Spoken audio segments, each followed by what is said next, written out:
a levity, a way to think about leadership that doesn't necessarily feel as heavy, still thoughtful, but may not feel as heavy as all the other things that we might feel leadership brings with it. This is not about being silly. This is about getting at truth and lens and perspective simply through a different methodology. And frankly, at times using, the old different part of our brain process or, principle. Humor is the good-natured side of truth.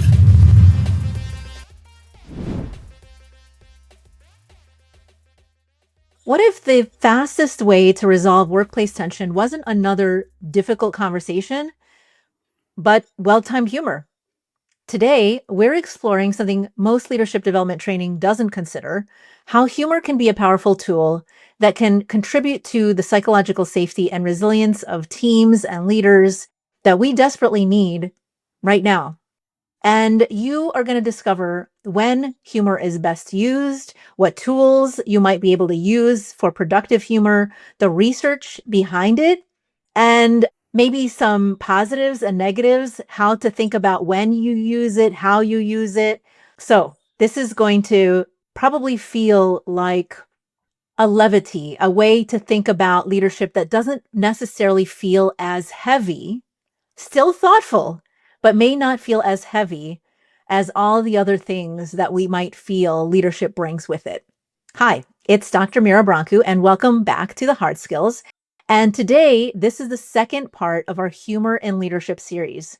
And we are talking today with Dr. Paul Damiano.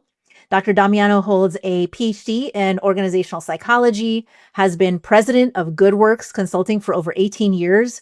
Prior to that, he served as a senior trainer with the renowned Center for Creative Leadership, CCL. He's the creator also of Funny Business, a methodology using cartoons and humor to deepen awareness in leaders worldwide. So we'll definitely have a chance to talk with him about that as well. Welcome to the show, Paul. Mira, thank you so much. I'm sincerely flattered and honored to be on your show. It's like getting an audience with Beyonce. I love that you think that. Already starting on humor, right? Right. So, Paul, let's talk about, you worked with the Center for Creative Leadership. That is a world-renowned center, focusing on leadership development and beyond. And it's like serious work. They use evidence-based practices, right? They're not fluff. And so I'm curious, did they use humor, or did you start thinking about incorporating humor over time? How was it received, if so? Yeah, great question. So I kind of cheated off of them a bit. A methodology that the Center for Creative Leadership did a fabulous job developing was the use of photographic images called Visual Explorer. Think of a card deck or just a series of photographic images. And those images could have really been across a range of things. But the whole purpose of the exercise was this notion of a bit of a projection, of putting something in the middle, of looking at a picture or selecting a picture and having that picture speak to, or helping you speak to, a more complex construct. So for example, very simply, there may be a series of pictures out there and you say to a person, I want you to pick up a photograph that speaks to or represents something you believe about leadership or the kind of leader you'd like to be. And the person would look around and they would pick a picture. And then there's a whole process of how to facilitate and debrief that exercise, which we can talk about a bit. But here's what was the fascinating part. To listen to people talk through a complex construct or a notion that they would typically have a hard time articulating, the power of an image, the power of something to look at, the power of something kind of in the middle, as they say, was really profound for me to watch that as a trainer, facilitator, consultant of that process. What was even more interesting, I was at the center for a bunch of years, but also had run into clients years later, and we would talk about, oh my God, do you remember the program, this or that? Crazy thing, I'd say, tell me one thing you remember about the 3 or the 5 day program. And invariably, what people remembered was their image that they picked. Not that they didn't remember other stuff, but to me, it spoke to the power of imagery. And so I got the idea around, what if instead of just visual images, we were able to use comedic images, cartoons. in the same methodology as a visual explorer and as a metaphor explorer they had as well. So I kind of stole their process and just converted it into humor and cartoons. Yeah, and I'm really curious. I mean, well, first of all, I think that is very powerful. We don't just think in language. A lot of people actually think more in imagery than language. Humans function very well on storytelling and visual imagery and metaphor especially. And so I think that is highly effective because we don't have the language for everything about how we feel or how we conceptualize or how to explain the experience of something. But I'm really curious, like, why humor? How did it come to you that in addition or as a replacement for a sort of odd image or a general or abstract image, that humor was the way to go? And I wasn't sure about this when I embarked on it, to tell you the truth, but I came across a great quote from Mark Twain that said, humor is the good-natured side of truth. Humor is the good-natured side of truth. Yeah. And it really made an impact on me. And at the time, I was doing some of my own research, building this deck called Funny Business and so forth, but really seeing the power of humor in that it would reveal. It was revelatory. It would reveal something about the person or the context or the situation. And it was very memorable. It had a lot of stickiness to it. And so it was this idea of how do you convert an otherwise less than serious context or situation, but help the person move beyond what's there immediately and find some layers of underlying meaning or truth behind it. And that's really how the idea started. That's really, really interesting. I wonder if you got any pushback either from leaders that you were sort of sharing this with, sponsors who were supporting your program, or even like peers in terms of like, really humor? Like using cartoons? No, everybody embraced it with open arms and thought I was a genius. Tell me about the pushback. Why? Right, yeah.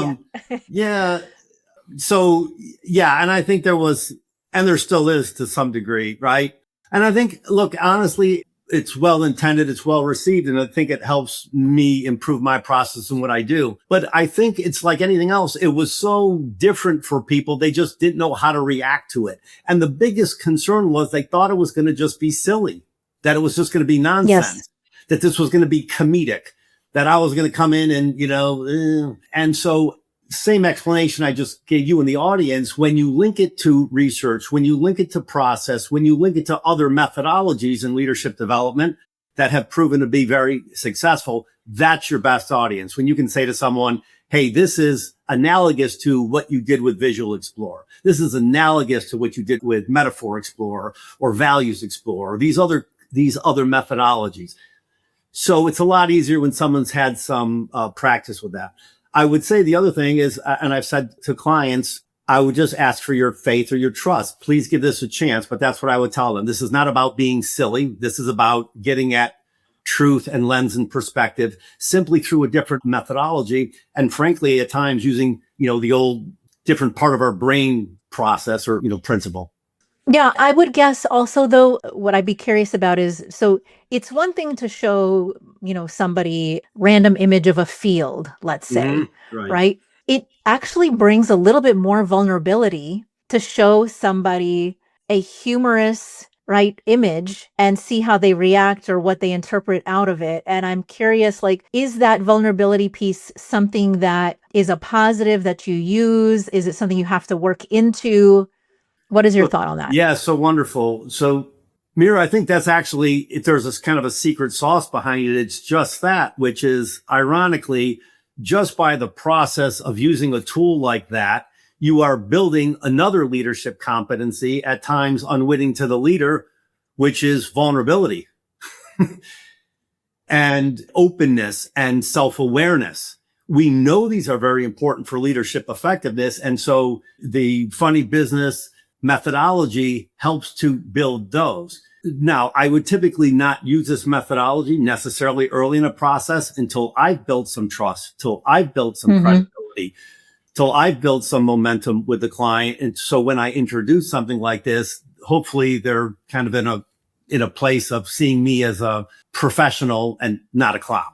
Got it. Got it. Now, folks, we did set this up so that Paul would actually try this on me and I would be a little vulnerable. But before we do that, Paul, I would love to, you mentioned like there's research actually behind this around the process, the outcomes, the connection to leadership development. What research is there out there right now on either humor as imagery or just using humor in general with leaders? Yeah, really good question. So there's some research here, and I'm not going to pretend I've got all this memorized, but I know there's some meta-analytic studies that have been done, 2012 in the Journal of Managerial Psychology, meta-analysis of positive humor in the workplace. Great study, a lot of interesting results. Academy of Management Journal 2018, leadership humor as a signal of power and interpersonal resource. Kong and Cooper 2019, Organizational Review, the state of research on leadership, humor, etc. The reason I tell you this is to say there is a very legitimate and valid research base to this notion and construct of using humor with leaders and helping leaders understand the power and the impact of humor. It's really been about the last 15 years, but the research is growing incredibly. The competent researchers, very, valid top tier journals and so forth. And so that's helped as well. Back to your other question around the receptivity with clients. If they have more pushback, I can cite some literature, give them some references to say this is a kind of a well-entrenched methodology. Can all leaders use humor or should some never use humor? If you have to ask, don't use it. That's the general rule of thumb. But look, here's what I would say. And I get this question a lot around, and you and I can talk about this more today. Should we kind of train or teach leaders to, quote, be funny and humorous? And I always say, look, the threat or the danger is we're not trying to produce stand-up comedians. We're not trying to build humor, in my opinion, so much as a skill. It's less about being funny and more about how do you become more human and relatable. So remember, to me, humor is the catalyst, if you will, to developing vulnerability, to developing self-awareness, to demonstrating emotional intelligence, to helping to reduce power differences in relationships, right? To demonstrate openness. There's a lot of things humor does that help build effective leadership, but it's not about necessarily being funnier, learning how to stand up and deliver a joke. There's lots of different ways to be funny. And so what I say to folks is, leaders, instead of you trying to become some kind of stand-up comic, how do you create an environment in which humor can flourish, in which humor is welcome? For example, simple metric. I'll say to a leader, when's the last time or how frequently in your meetings is there any laughter? Now, to me, it could be an important metric around psychological safety, around openness, around a way of which people may be dealing constructively or not with conflict, et cetera, et cetera. It's not the only metric, but I think it's important to say, are you creating the environment? So even if you're not personally funny, how do you help others and how do you respect the importance and the power that humor can bring to a team, a group, and to leadership? Yeah, I really appreciate you bring that side of it up. Is like, what is the purpose of humor, right? What is the purpose of humor for leaders? And some of the things that you're mentioning is to evaluate the sort of health and psychological safety within an environment and to create a place where maybe you enjoy your time at work, and have fun. But I bet there's more. Like, what is the purpose of humor from the perspective of, let's say, a leader who is very serious, thinks it's fluff? Yep. What would you say to that kind of leader as the purpose? Good. I think, again, if you look at some of this research, it says it's basically, it's a shortcut to building trust. If you think about people who laugh or are comfortable with laughter or even can make you laugh, whatever, there tends to be this implicit bias behind that around this person is open. This person is trustworthy. Again, this person is vulnerable. And I also think, again, in the research says it also minimizes in a healthy way power differentials in the workplace. You are no longer inapproachable as a boss or as a person who's maybe more senior to me. And so I think for all those reasons, humor, it again is the catalyst. It's the proxy for psychological safety and trust and good intergroup relationships, power differential, all this stuff. And it's the humor that builds that. And this is why I say it's not around becoming a better comic or comedian. It's building the skills that humor can help get you to. Yeah, I was automatically in my head going to, and I'm sure that try not to be too political here, but going to the like news correspondence dinner for the White House, which has always been like the purpose of it is a little bit of roasting. The president is making fun of himself, and there's a connection being developed. There's a vulnerability, and not all presidents have necessarily welcomed it or been able to engage in it. Right. But like there's a sort of interesting reaction that we all have to leaders who can either poke fun at themselves or be okay with humor in the workplace. And that I think you were touching on with the way that you were describing it. I'm also curious, like, what about leaders who want to like foster or be okay with their teams having psychological safety, being open, being vulnerable, being able to, relax, reduce tension, but they're just really serious people who just cannot, like, they see this as a waste of time, right? How do they balance? How would you sort of work with a leader who, on the one hand, sees it all as a waste of time, on the other hand, really actually does want to foster a place of enjoyment? First, let me just back up a second and say, did you get invited to the White House correspondence dinner? I wish. I was going to say, then you really are Beyonce because no one asked me to go. So, not yet. Okay, I was going to say, I'm waiting for the mail. Mail. I'm sure your invitation is going to be well ahead of mine. So, okay. All right. I feel a little better about that. All right. So to your question, Mira, look, this is, to me, it's a great question. It really is, because I would say substitute humor for other things leaders may try to dismiss. For example, I don't know about you, but I have had many leaders dismiss the notion of psychological safety. Well, that's soft. Mm-hmm. That's weak. That's not goal oriented. That's not business. That's not our KPIs, our dashboard. Who cares? Blah, blah, blah. Right? True. There are leaders who dismiss the notion of creativity or innovation, right? On and on. So I think any construct that's for certain personality types, Myers-Briggs types, if we may say. In fact, the folks from Hogan are doing a presentation later this week on personality type and some humor things as well.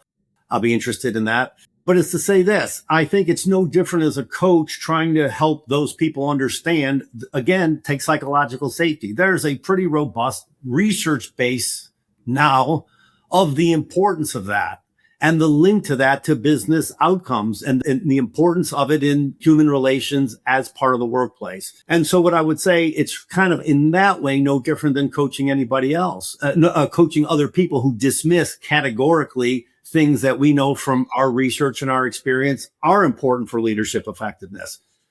Yeah, that makes sense. I mean, it is, I guess what I'm taking away from this is if humor is part of the human condition and you dismiss it as not important, it is yet another thing that you're not accepting as the reality of the work world, which is it's made up of humans that have certain needs, and humor might be one of those needs every once in a while, right? Well, and by the way, I love when you stress every once in a while. I will say that's clearly another strain in the research around humor, using humor, coaching leaders around humor, is to say, first of all, the most important thing is if you're going to use humor, first, you need to be perceived as competent. Mm. All right. You need to be perceived as competent. Your business knowledge, your organizational acumen, your knowledge in the industry, job knowledge, all these things, incredibly important. Because if you're not perceived as competent, then humor does run the risk of your being perceived as silly. You are not serious. Humor, therefore, is a mask you're wearing to try to hide underneath your incompetence. Yeah. Yeah. So competence is the kind of the ticket to ride, to get in. Humor, then, therefore, if it's going to be built on something, it has to be built on competence. But we said too, we also know it, if anything, this is something to use with discretion, with not overdoing it. This is not one of those traits or behaviors, whatever, that we would say a leader, hey, more and more is better and better. There is clearly a point of diminishing returns. So even if you're competent in what we know, overdoing it, you're still going to run the same risk. So yes, people tend to like humor. There's all kinds of research that shows it's beneficial for the leader and for the workplace, but we have to use it in moderation, with discretion, at the right time, at the right place, in the right audience, and so forth. Then it becomes an incredibly powerful tool. In fact, by the way, very quickly, I will say another exercise I've done with people is, tell me the last time you've laughed in the workplace. What made you laugh? When was that? And a little bit about the context. Mira, I'm amazed at how far back some of those stories go. Oh my God, the guy came into this meeting and then they're going on with the story. And I'll go, oh, well, when did that happen? Oh my God, that was like 10 years ago. And this is, I do think, the importance of humor. It doesn't have to be frequent. If done right, it's so salient. It so stays in our memory. It stays with our essence. It really can, again, you think about a leader who conversely, let's say, does something very egregious, yells and screams at someone and blows their lid. An employee or employer, a group of employees may remember that for 10 years, right? Oh my God, yeah, remember when Dave blew up? Well, look, the converse is true with well-placed humor. It will stick in somebody's memory for a long, long time. And so what I say is the leader gets residual downstream advantage from well-placed humor. So yes, it doesn't have to be frequent. It just has to be effective. Yeah, yeah. As you're talking about this, it just strikes me just how much emotional intelligence you actually need to use humor well. And, when you were talking earlier about emotional intelligence and humor, I started thinking, can you build emotional intelligence with humor? But now that you're talking about how many things you need to be thinking about to get it right, I feel like you probably need a lot of emotional intelligence to capture the right moment and use it for the right purpose. What do you think? Oh, excellent.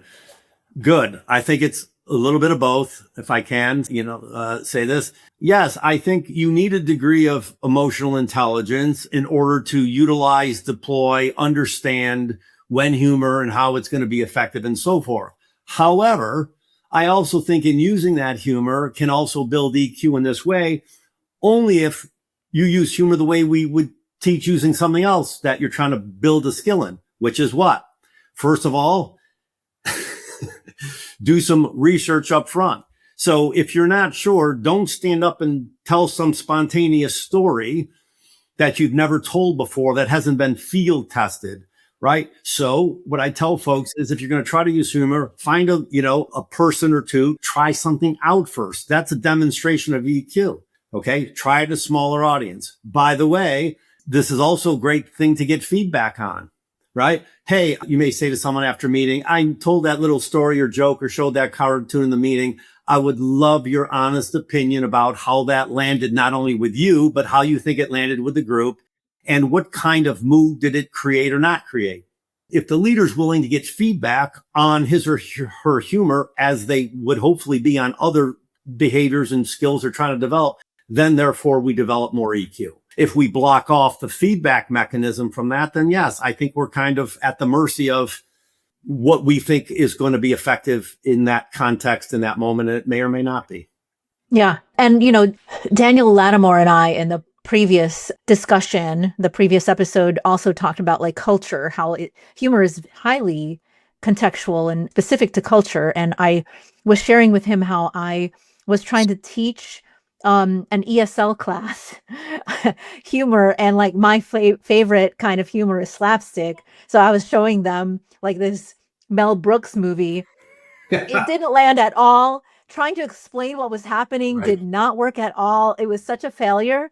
And that, I learned very quickly how hard it is to teach humor depending on, different culture and context. And so with that in mind, and with what you just said, if you were to sort of like give a leader a list of no's, like don't do this, don't do this, what would the research and what would your experience share about what you shouldn't do or what should you avoid? What's dangerous territory for the use of humor or the method of humor? Wow, really good. So very good. So here's what we know is dangerous in the types of humor. Okay. A couple things. We know from the research and really from our own experience, the most effective humor is some of what I said. It's not overdone. It's precipitated by being competent, but it's also in that notion of self-deprecating or humor that unites. So self-deprecating humor is you are the brunt of your own joke. And invariably, it can't be overdone and it can't be so insincere that it's not realistic, right? But if you can strike that chord, that's the most effective humor. That's what opens up the EQ, the vulnerability, the openness. Again, the power dynamics getting lessened. You're creating a shared experience and it makes you literally look more human. By the way, that's another thing that we've said about people who can self-deprecating humor. They seem more human to us. By the way, as an added bonus, it can help, done properly, reduce conflict because, frankly, it's really hard to be mad at somebody who's making you laugh.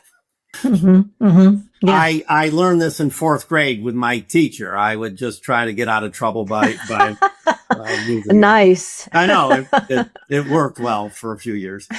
It got me out of grade school. So I think those are some of the most important things. I would also say, so what things not to do. To your point, yes, you've got to be culturally sensitive. Humor should never be divisive. Humor should never be at the expense of anybody else. By the way, if you want to tell a joke or tell an anecdote or quip or bring someone else into like a little story, a little roast, whatever, here's a crazy idea. Get their permission, right? So, hey, Mira, you and I are going to be at this meeting, blah, blah, blah. Look, I would love to make this joke about how you got invited to the correspondence dinner night in. Are you okay with that? Right? All right, just run it by the person. Yeah. Right? So this is what Interestingly, Daniel said the same thing, and I hadn't thought about that. But now both of you are saying the same thing, which is get permission sometimes to ask the joke, especially if it's, public and other people will be included. Mm-hmm. Mm-hmm. Mm-hmm. Mm-hmm. Great. Yeah. And I think one of the things that Daniel and I also talked about that I think you and I talked offline about is sarcasm, Mm-hmm. which is, again, like under the bucket of what you described as, you didn't use these words, but like one-upping or one-downing people, or it's an aggressive kind of humor. And I didn't actually realize that's what it was until I was, into my 20s, because many of us are, grow up Yes. this kind of incisive sarcasm as cultural. That is like part of our, how we do things with family. And so it's something that we also have to assess, like in the workplace, can I still use this or can I only use it with my family? Mm-hmm. Mm-hmm. Mira, to me, look, it's a great point about sarcasm or the different kinds of way we categorize humor, right? Jokes, stories, wordplay, sarcasm, the surprise, self-efficacy, exaggeration is a form of humor, these different things. Right. So then leaders or people in the workplace, get overwhelmed. Well, it's just too overwhelming. And I go, no, not at all. Find your lane or find a methodology or an approach that seems to work for you. But again, this is not about being the funniest person in the room. It's about how you are being more relatable. In fact, back to metaphor explorer cards, to me, the metaphor is you don't have to be the funniest person in the room, but how do you be more like the orchestra conductor? And find ways to tap into the different forms and humor and, if you will, music, to follow that metaphor, that people could bring to a setting. That is a high display of emotional intelligence. That's a leader using humor effectively without being performative, right? You don't have to tell the story or the joke or make the sarcastic quip. You can create the environment in which it's possible to show that you're open to it, receptive to it, and assuming it's respectful humor, that you're able to laugh along with it. But to your very specific point about, sarcasm, yes, be careful. It doesn't always translate. Yeah. And I just had an insight as you were describing the different ways we engage at work with people, that it's not about adding humor as like a requirement to all conversations and finding all the opportunities. It is like, with this person, I've learned enough about that person that I know that they appreciate when I spend a little time with them listening to their stories about their family. So I'm going to ask about their family. With this person, I've learned that they really appreciate alleviating tension with humor. So I'm going to use humor with that person. With this group here, they tend to get wrapped up too quickly in, a conflict. And sometimes I'll use humor to diffuse tension, but sometimes I might use a different tool to help them talk to each other. And it's not going to be humor. And so it's just like part of the toolbox to connect with people in different ways, whether it's one-on-one and teams. Oh my God. Great metaphor. Toolbox. Love it. Exactly. Right. So do you take out the right tool at the right time and use it in the right way and so forth? And I would say it's the same thing with humor. What I would also say, by the way, for leaders, we say, oh my God, you should have coaching conversations with your people and developmental conversations with your people and give your people. And I totally agree with that. And then, so I say to leaders, here's a crazy thing. Is it useful? Is it possible for you at times to ask those kinds of questions to someone who reports to you as part of a coaching thing, as a developmental question? So for example, hey, what kinds of things make you laugh? What kinds of things do you find funny? Hey, tell me something funny about work in here that I'm not even aware of. What's something that's made you laugh, in the workplace here lately? Okay. Should that dominate a conversation? No, but I think as again, a coaching conversation, developmental conversation to get to know a little bit about what people's humor preferences and orientations and default values and what makes them laugh. And again, they might be able to share a funny story. Then again, to me, that strengthens the coach-coachee relationship as well. Yeah, absolutely. It's reminding me of one tool that I use with team leaders is like do a team orientation and a reorientation, every time you have any change on the team and there's a new person coming in or, an adjustment to the team, or like at least once a year where you're talking about your communication styles, pet peeves, how you handle conflict, how you want people to approach you when they're concerned about something. What kind of ways do you want to be contacted under what conditions, like urgent versus not urgent? And humor is not on my list on that orientation, but that makes perfect sense to include as part of the let's get to know each other and what we find as enjoyable, humorous, what we lean into, what drives us crazy, what are pet peeves, all of that should be part of a team orientation and reorientation to help us know each other well enough to know how to work well together. And what I would say is for those people on the team or the direct reports or those we're coaching, remember, it's also developing that skill set in them too around openness, around vulnerability, around self-awareness, right? And again, for the leader to role model that's the best avenue for that. And again, I think if it's done tactfully and slowly and no one feels compelled to perform, it's fine. And give people a pass and give them an out. Hey, if you can't think of anything right now, it's right. There should not be any pressure or performative expectation around this for people. Yeah, absolutely. Even as I'm reflecting about what is the purpose of team building activities like ropes courses and stuff like that, part of it that we never talk about is the laughing together at ourselves, at the embarrassment or awkwardness and what we're learning. And that is what we take away. And we still laugh about those things, right, later on. Wonderful. And that's exactly what I said. To me, it's been so interesting to see the lasting power, the staying power of humor. To your point, and anyone who's worked with teams or groups will have that. Yes, people will re-laugh at those experiences years and years later. Well, there's a bonding to that. There's an importance to that. Again, I think it helps create more authentic, deeper human relationships when it's done well. But yeah, that's a great example. It's very funny too, right? Because if you say to people, similar to what I said earlier, hey, tell me the purpose of that experiential activity we did, or that, ropes course, whatever. Tell me the purpose of what was the leadership lesson I was trying to teach. They may not remember that. Oh, Yeah. but tell me what happened during that. Oh, well, Jane fell off the thing and her ankle slid, and we all, blah, blah, blah, we all laughed hysterically. Right. So yeah, exactly. Well, Well, Paul, you have helped me become comfortable enough to trust you to be vulnerable, to go into this exercise that we've been talking about doing. So let's talk about your funny business card deck and try it out on me. sure.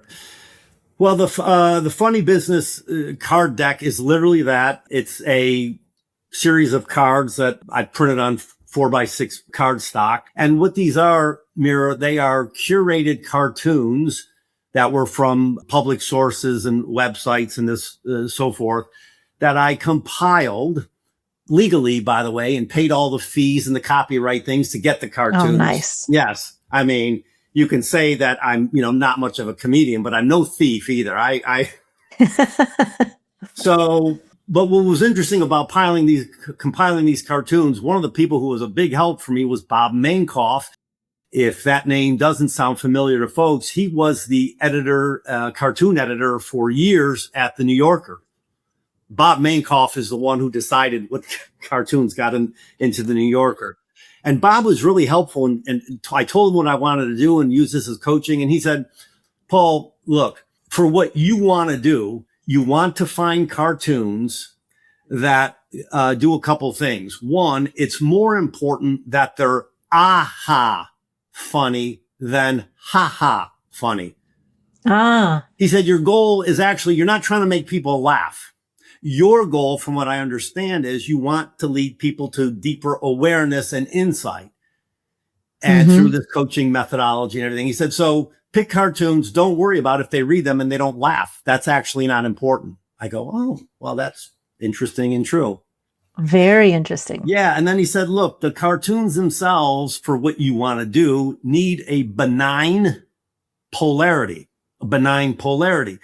There's a fundamental tension. There's a push and a pull, that humor is basically some unresolved conflict. So each of these cartoons should have a bit of a polarity. And as a consultant, if you've ever taught or trained polarity management or dualistic thinking, that's basically what these cartoons are. Embedded in them, and I won't go into it all, but there is a fundamental polarity. There's a fundamental tension. Most of them are not ha funny at all. But what they try to do is to help the person look at the cartoon and make a connection back to something that is real world for them. Right. And so that's what the process is about. Human resonance. Yes. Okay. So with that in mind, feel free to pull up whatever cards you want to show me and tell me how we would use this within the context. Like, let's say I'm a leader, I'm working with you, how would you use this in that context? Okay. Well, all right. And I am really appreciative that you've shown this, deep abiding trust in me and everything. Let's hope you still feel that way 10 years from now.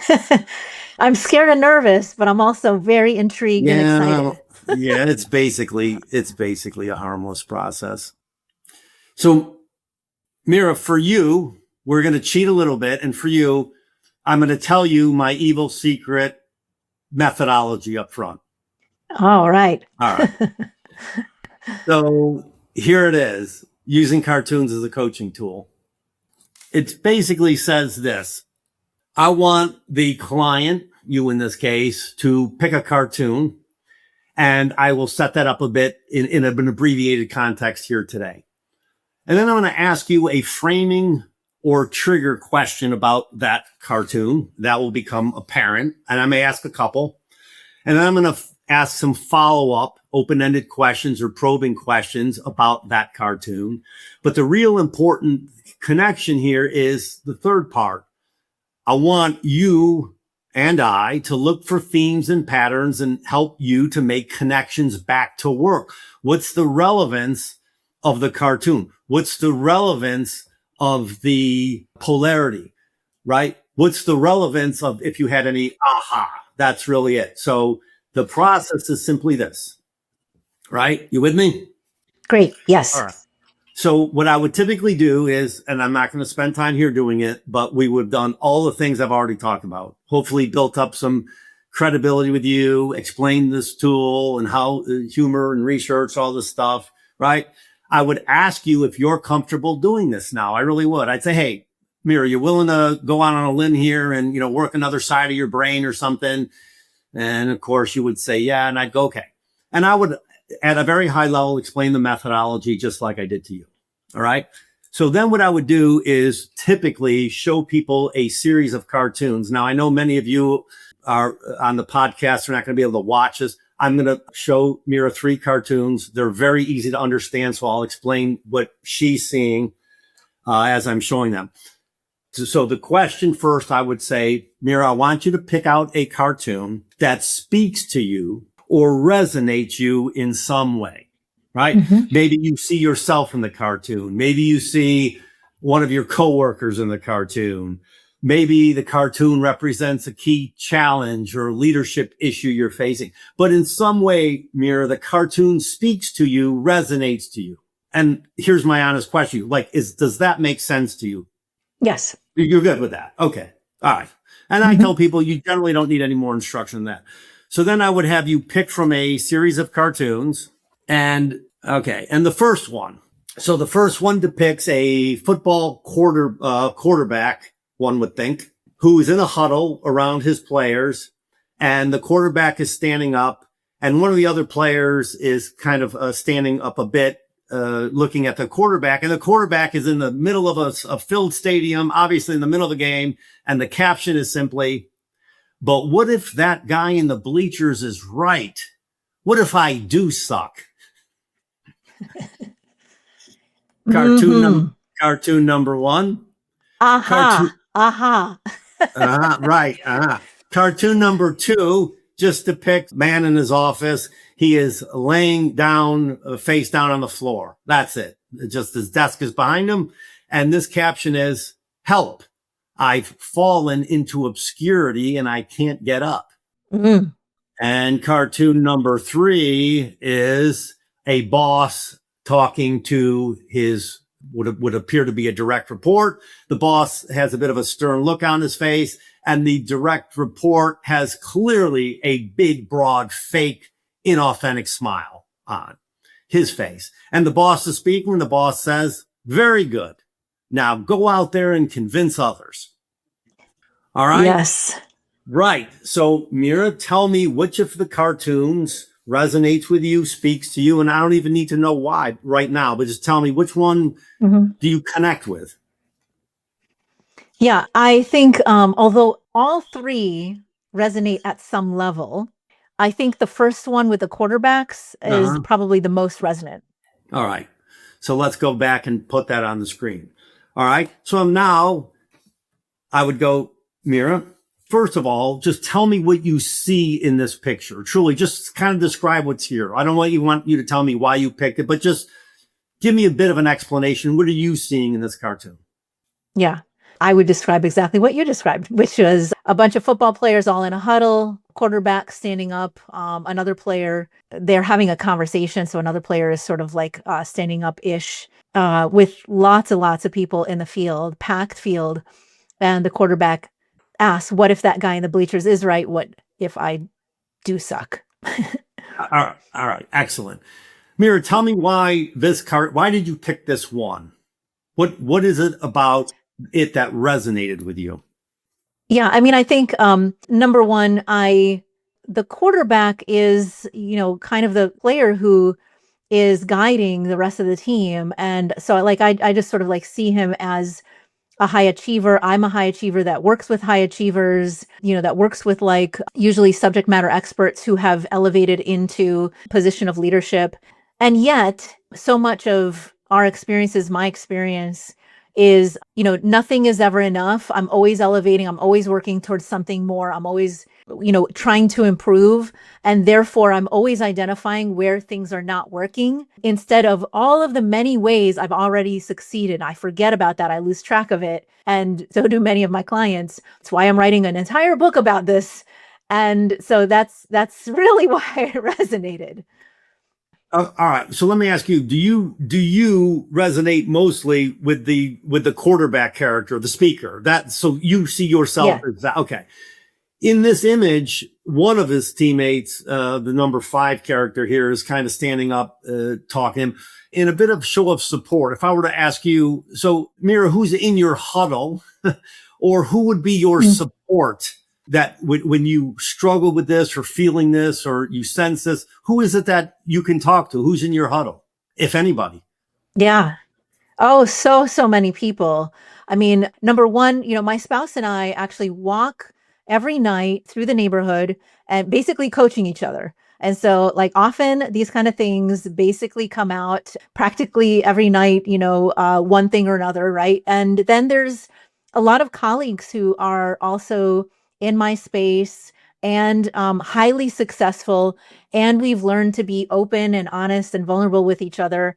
And so I consider them all part of my crew so that I could just like remind myself this is not unusual. Remind myself that, like, when you're an elite among elites, for example, or a high achiever among high achievers, or whatever that is, you either can lose sight of these things when you're isolated, or like you said, if you have a crew, you can remind yourself you're not alone. And so it's, people in my field that I resonate with, my own, family, and, folks like that.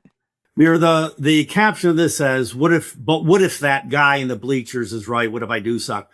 Who is the guy or guys or people in the bleachers for you? Yeah. It depends. So, for example, I write for Psychology Today, and when they used to accept comments before the internet became toxic, um, I I used to get I wrote about women in leadership, and that means I wrote about feministic things. And I would get naysayers and some really ugly comments. And it would be one or two people among many other people who would say, like, oh my God, thank you for writing this stuff. But that would send me in a tailspin, in early days when I didn't have the thick skin. In other situations, I speak a lot in front of lots of audiences. And if there's like an evaluation, even if like I get like lots of great scores, that one negative score, I'm like, getting annoyed about, upset about, obsessing about, damn it, I made that one mistake. Even recently, I gave a talk that I normally give, and it just didn't go as well as I hoped. And I was tossing and turning, and it was like hyper focusing on the smallest thing that like I normally don't miss, but this time I did. And I was, worried about, disappointing the people who had brought me in to do that talk. And of course, later they were like, this was a great talk. But of course, in the moment, I don't think about that. I don't attend to that. I attend to what went wrong.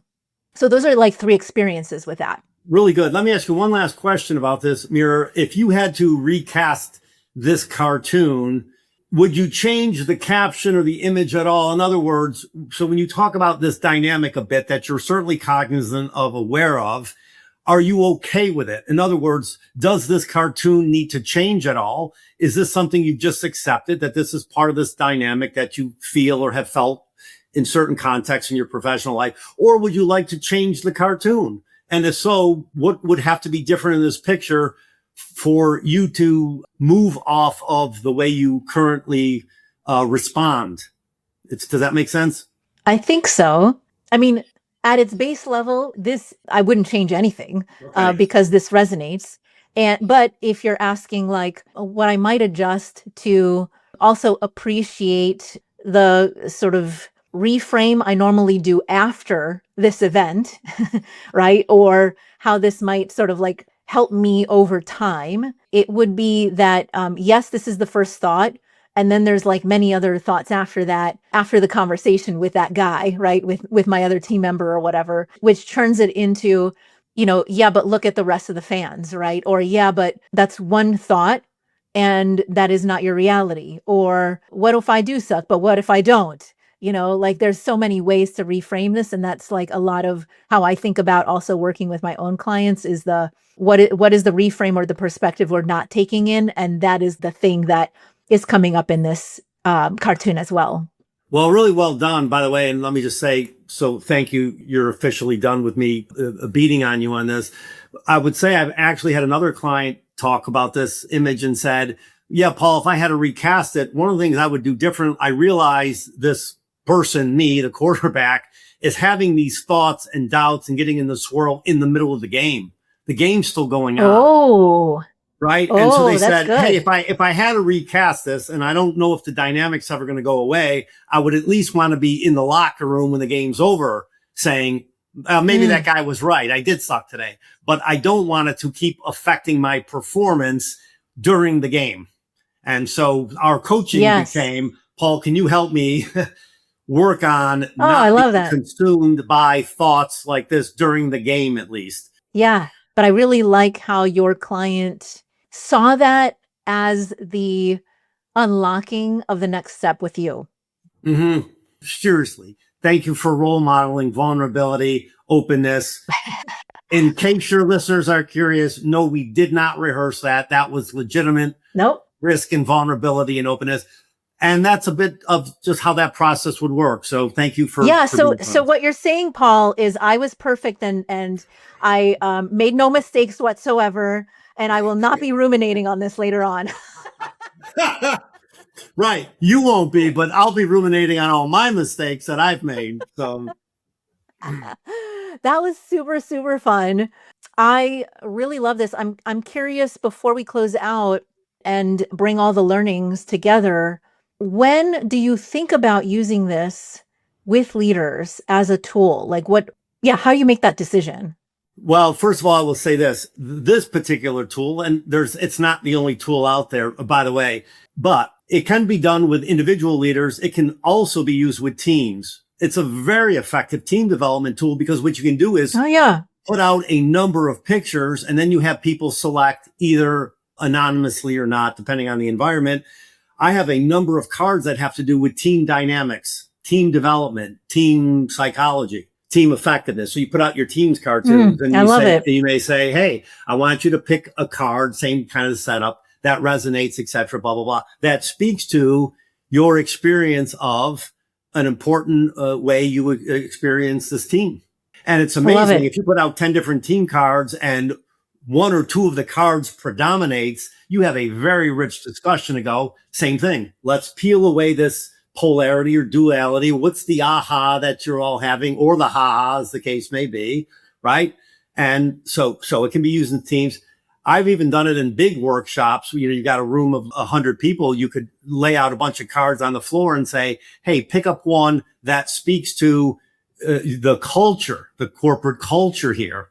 Okay. So it's not just an individual tool. So deciding when to use it, I think that's your first decision. Am I using it for an individual, a team, or in an organizational setting? For the individual, I would say, I think, again, you have to build credibility, trust, respect, rhythm. Frankly, hopefully demonstrate your own competence so that you're not a victim of the very thing I said. You're being a comedian without being competent first. And I think those are really the keys. And it's crazy, by the way, I've had a lot of people who go through this exercise want a copy of their card. Like they go, oh my God, can I get a copy of that? And by the way, we have used that as a coaching tool throughout and sometimes a pre-post. So if you had said to me today in my little mock-up with you, if you said, man, Paul, yeah, I'd love that cartoon to look differently. I wouldn't want that. I don't want to be saying that anymore in the middle of the game. Maybe it's the end of the game in the locker room or blah, blah. So I go, well, Mira, let's create that cartoon. And now our coaching becomes, how do we move you from cartoon A to cartoon B? Right. And so it remains a strong visual metaphor or presence sometimes in coaching as well.